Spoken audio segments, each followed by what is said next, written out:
Good morning. We're learning the daf, page 27, and we're going to start from the Mishnah of page 26b in the bottom. We completed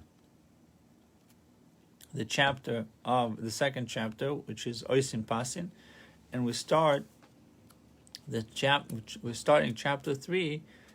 The name of the chapter is Bakoil Me'arvin. Bakoil Me'arvin. So the first Mishnah establishes which types of food may be used in Eruvin Techumin, and cities other laws and cites other laws for which this rule is relevant. So we know Eruvin Techumin is to create. We're going to see it right now, but he writes in number 1. If you look, it speaks about Eruvin Chatzeros. Tosfos and other Rishonim agree, based on the Gemara, which states that in Eruvin Chatzeros must be made with bread. The Bach, the Bais Chodesh, however, points that our Mishnah is restated in the 7th chapter of our tract. So this Mishnah is going to be restated again in the 7th chapter, and that I don't think this Gemara has the 7th chapter. It's the next one, yeah. Another volume of this. Or maybe even the following volume. Interesting that Rambam is very small. This parak is very small in Rambam, but anyway. Because he just gives you the bottom line. I'd like the rest. And that the Gemara there understands that the Mishnah refers to Eruvin Chatzeros. Meiri adds that the legal conclusion should be drawn from Rashi's comment. The halacha clearly requires Eruvin Chatzeros too. Anyhow, Eruvin Techumin, the word Tchum means boundary. So Eruvin Techumin is to extend my reach, so to speak. To extend, if I want to walk, I go to the edge of the town, to 2,000 amos from my house, from the city limits, the town limit, and I put bread there, and it gives you another 2,000 amos. Okay? So just extending your reach, extending your walk on Shabbos. Bakoil Marvin Mishtatfin, so we may make in Eruvin Techumin and Shitufim Mavois. Shitufim Mavois is to create a few moves to make them as one, with all types of food. Chutz min hamayim min hamelach. So this was what we read before, the comments of Tosfos, the Rishonim. So they say that the Eruvin Chatzeros must be with bread. Over here, this Mishnah speaks about Eruvin Techumin and tells us that can be done with anything. Doesn't have to be bread. Now the Mishnah said, Chutz min hamayim min hamelach. You can use water and salt for Eruvin Techumin. So you have to prepare a plate with food in order to extend your walk on Shabbos, but don't use water and salt. All types of food may be purchased with Ma'aser Sheni funds. Right, Ma'aser Sheni funds is obviously money that was already redeemed from food, from produce to money, and now you can use these funds to for Eruvin Techumin. But that Ma'aser Sheni funds were supposed to be in Yerushalayim. So how you're walking all over the place with this? Oh, Ma'aser Sheni, you need to eat it in Yerushalayim. But if you redeemed it, yeah. So the food becomes regular food. The produce becomes regular. It becomes money. No. If you have a pound of tomatoes. Okay. The tomatoes were redeemed. You don't want to carry the bag of tomatoes. So you redeem the tomatoes. And now you have $20. Okay? Right. So if you can use those tomatoes for Eruvin Techumin, right. They are deconsecrated. You redeemed them by... Right. They are deconsecrated. They have regular food. Fine. Now, what about, can I use that money, the $20? $20 now that you redeemed, and you have $20 that are consecrated, right? Yeah. This $20 on Ma'aser Sheni. You're supposed to take that $20 to Yerushalayim, right, and buy food there. Exactly. Instead, you're buying food for Eruvin Techumin. Right. So he writes in number 4, Ma'aser Sheni, the second tithe separated from crops during the first, second, fourth, and fifth year. Shemitah cycle, the tithe must be eaten in Yerushalayim, or it may be redeemed with coins of value equal to the produce. The coins must then be brought to Yerushalayim and used to purchase food, which must be eaten within the walls of the city. The Mishnah teaches which foods may be bought with these coins. So let's see which food. So he writes,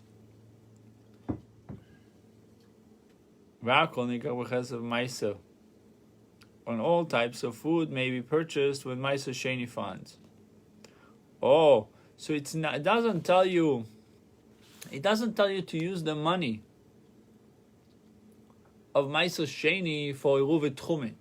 It tells you to use what type of food I can buy with the $20. Everything but water and salt. So he says, Chutz min hamayim v'melach, everything but water and salt. Okay, One who vowed to abstain from nourishing food is permitted to consume water and salt. So this guy is made a neder, a silly vow, not to eat food anymore. Yeah. So he's still allowed to drink water and salt. Still allowed to consume water and salt.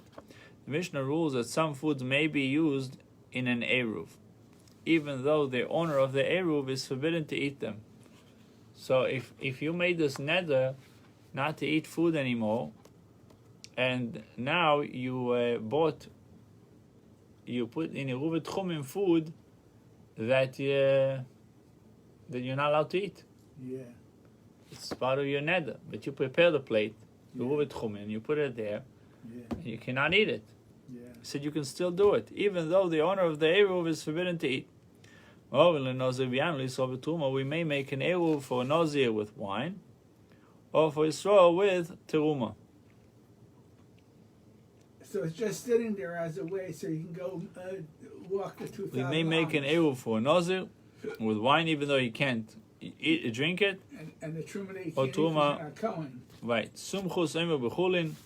Sumchus says only with ordinary non-Teruma foods. Ulechem Bevet HaPras, and an Eruv may be placed for a Kohen in Beis HaPras. So if you go back to the beginning, it actually tells you also over here, Beis HaPras is a field which a grave has been plowed over. We mentioned it, we learned it before a few times. Like a cemetery that was plowed. Right. Plowed over cemetery. So you could put something- Giving rise to concern that bone fragments have been scattered throughout the field. So a Kohen may not walk over the Beis HaPras for fear that he may touch or move the bone fragments to become tumah.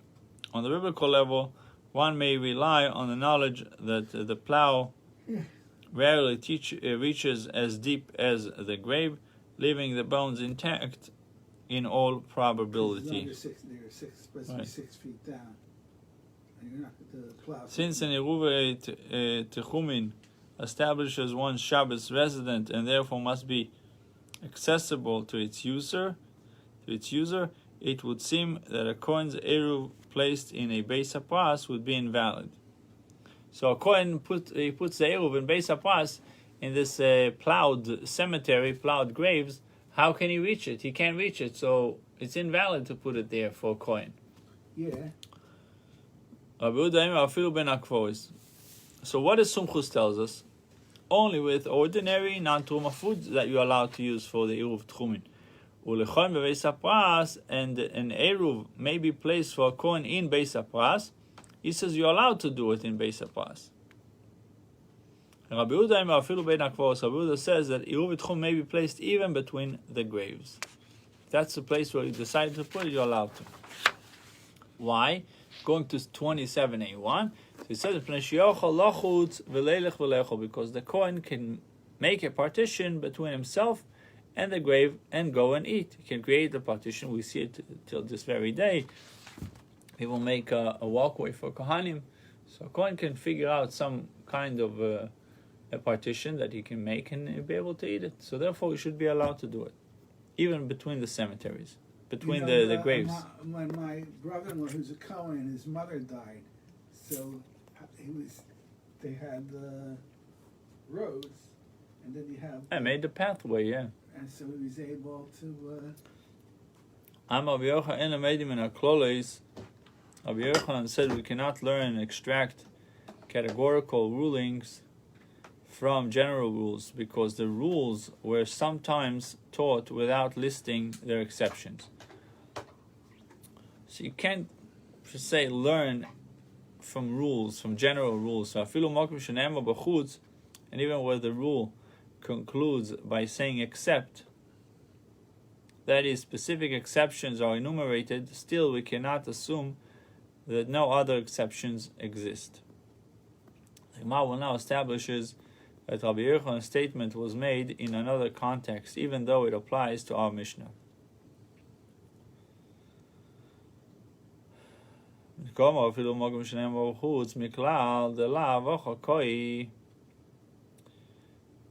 Since Rabbi Yochanan said, even where it says except, that his statement does not refer to here, to our Mishnah, Eichakai, to where does it refer? Hosamkai, it refers to there, to a Mishnah in Kiddushin. Called mitzvahs hasei shazman groma. We learned all positive mitzvahs which are time-bound. Anoshim chayovim and anoshim pturis. Men are obligated to perform them, and women are exempt from these obligations. And those positive commandments which are not time-bound, echad noshim ve'echad anoshim chayovim, both men and women are obligated to perform. And this is an absolute rule. And it's a famous teaching about the mitzvahs. Right. Women are obligated mitzvahs. Sheinas goma, men are obligated in both. All positive mitzvahs which are time-bound, men are obligated and women are exempt. Shelezman, and those positive commandments which are not time-bound, whether men or women, both obligated. And here's a klal, it's a general rule. This is an absolute rule. All positive mitzvahs that are time-bound, women are exempt from performing. Arei matzah, for example, eating matzah. Simcha v'hakil.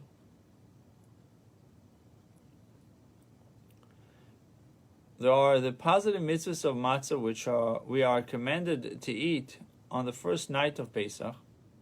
Right. We have to be b'simcha during Yamim Tovim, during the festivals, and in the time of Hakil, which is once every... 15 years. No, 7 years. The 8th year. It's the 8th year, but... The 8th year, yeah. It goes around. What it's called assemblage. So right. Mitzvah of Hakil. So it's men, noshim v'ataf. It's for everyone. Right. So here's 3 mitzvahs that women are obligated as well: matzah, simcha, and Hakil. Now all these mitzvahs are time bound. Yeah. Near Why? Because matzah is only on Pesach, near Shabbos. and simcha is only on Yom Tov, and Hakil is only in the 8th year. So all these are time-bound mitzvahs. So your klal is not so much of a klal. Here's an exception to the klal. Right? What was the klal? If it's not time-bound, they're not obligated. Right, now we should have 3 that If it's time-bound, they're not obligated. So this is a time-bound mitzvah, and they are obligated. Right. I was just thinking about near Shabbos, but they're doing us a favor by lighting the candles. It's our mitzvah, but they took it on. Right, the mitzvah aseh shazman gomu, which are all positive mitzvahs which are time-bound. V'noshim chayoves, and yet women are obligated to perform them. So the Gemara continues to demonstrate exceptions. Here's another exception to the above rule. What did we say? And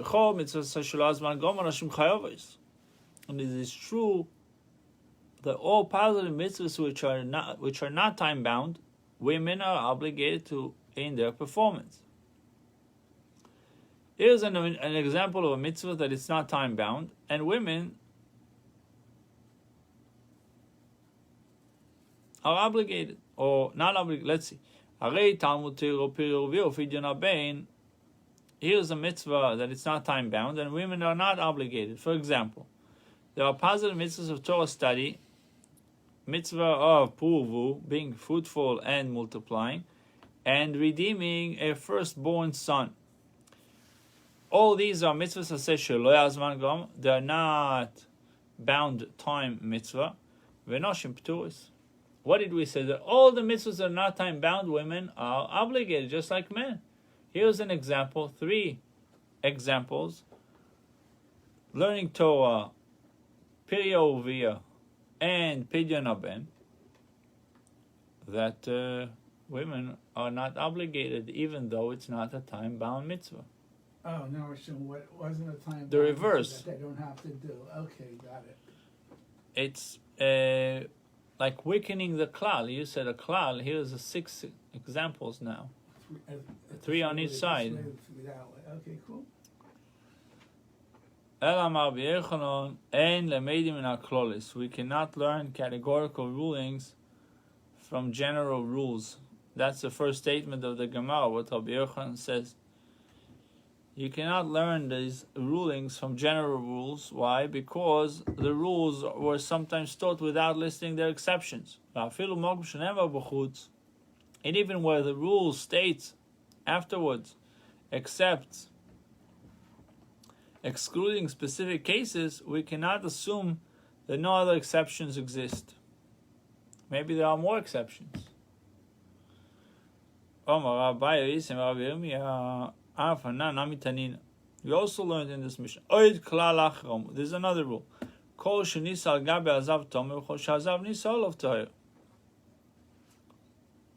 All things that are born upon a zav, Nisa is usually being carried upon. We wrote born upon a zav, even if he does not actually touch them, al tome.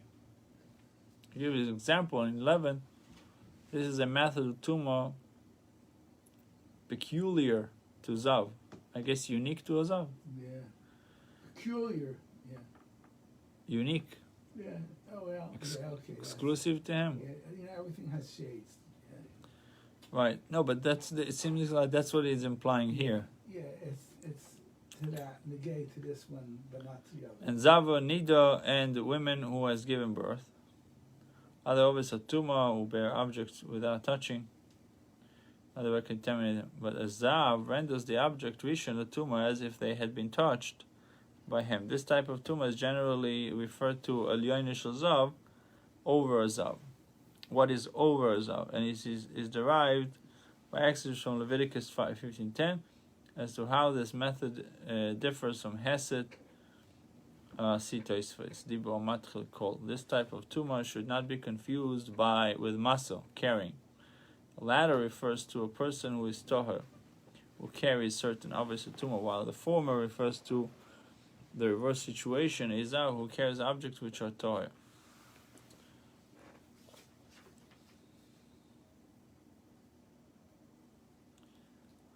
I still don't understand. Okay. So there is somehow it's over the zav, but he's not carrying it. So what is you it? can't call it masa. You can call it elyon shel zav. So what's the zav doing to make an object tumah if he's not touching it? Maybe air touching it. Oh, like the virus. Okay, whatever. No, it's like if I'm a zav and it's right here. So my toma make this cup toma now. It's not touching it. If it's touching, then it's maso. It's a different type of carrying something. Yeah. But if it's elyoina, it's on top somehow. It's suspended somehow on top of me. Can a zav turns a tome. Okay, all right. I guess we'll see. All things that are born up. Oh, you see, he used the word born upon. What does mean born upon a zav? Look at the words. He says, "Kol shenisal gabe azav tome." All things that are born upon a zav, even if he does not actually touch them. It says it remains tahar. Are tome. Are tome. Things that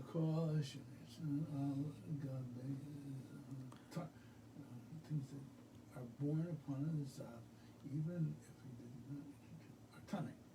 Then now another case. Chol shazav nisol of Torah. All things which a zav is born upon remain Torah. What does it mean? If he did not touch them. If he did not touch them. Except for things which are suitable for reclining or sitting upon, the Adam and a person, and likewise who likewise is tameh if he carries a zav. So the second case, it's something that the zav is on top of. Before, the first case spoke about things that are born upon the zav. Now there's things that are below him. Well, that we're used to. He says he's toher. That? Except for if he's on top of something that is suitable for sitting, reclining. And a person who is lakwis tameh, if he carries a zav. The Gemara says, okay, that's it. That's all the klal. Maybe there are exceptions. V'tu leika, v'eika merka. What about merka? What about writing? It becomes tameh when it bears a zav. Yet it is not listed in the Mishnah. So I merka v'echid dami says the object which a zav rides on, which you mentioned. What is it like? If he sits on it when riding, it is the very case of sitting, already enumerated in the Mishnah. We meant to say this. There is the upper part of a saddle which is defiled because a zav rides on it, the upper part of the saddle, even though he clearly does not sit on it. Since this case does not belong to the category of Moshav because he's not sitting. Why was it mentioned? Tanya Ukov Tome Moshav V'atofus Tamei Merkav. For it was taught in a Baisa, the saddle of a Zav is subject to the Tuma of Moshav. The saddle of a Zav, the saddle of sitting on a horse, a donkey, is subject to the Tuma of Moshav. Of sitting, it's like a chair. We said before, suitable for reclining or sitting. And the pommel is subject to the Tuma of Merkav. It says in 16, the Tuma categories of Mishkav and Merkav. Mishkav and Merkav. Mishkav is laying down, and Merkav is riding on. Although both are Avis HaTuma, nevertheless, differ in their degree of stringency. So there will be a different stringency between Merkav and Moshav. I don't know how to understand how he's not sitting on it, but all right. What's so hard? You take a saddle, put it on the floor, and stand upon it. Oh, right, like that. I'm talking about if it's on the animal. Okay, a little pony has a... All right, little pony. Okay, fine. You sit upon it. A little stupid little pony, and you're on top of it, not touching it. Okay. Yeah, you just sit. You open your legs. You sit like this. I see that. It's under you. All right. Elashmamina, we'll learn from this, from the existence of a type of tumah omitted by the Mishnah. We cannot learn halachas by making deductions from general rules, because the rules were sometimes taught without listing their exceptions. And even in place where the rule is stated and afterwards it says except. That is, even though specific exceptions are mentioned, still we cannot assume that no other exceptions exist. Amar Ravina v'yizema of Nachman. Ravina said, and some say it was of Nachman. Afanana mitinina. We also learned in our Mishnah. With all type of foods we're allowed to make the eruv techumin, except for water and salt. Also shituf mevois, connecting the alleyways together. So these two things, shituf mevois and eruv and techumin, and eruv techumin. V'tu leika v'ayikakmin.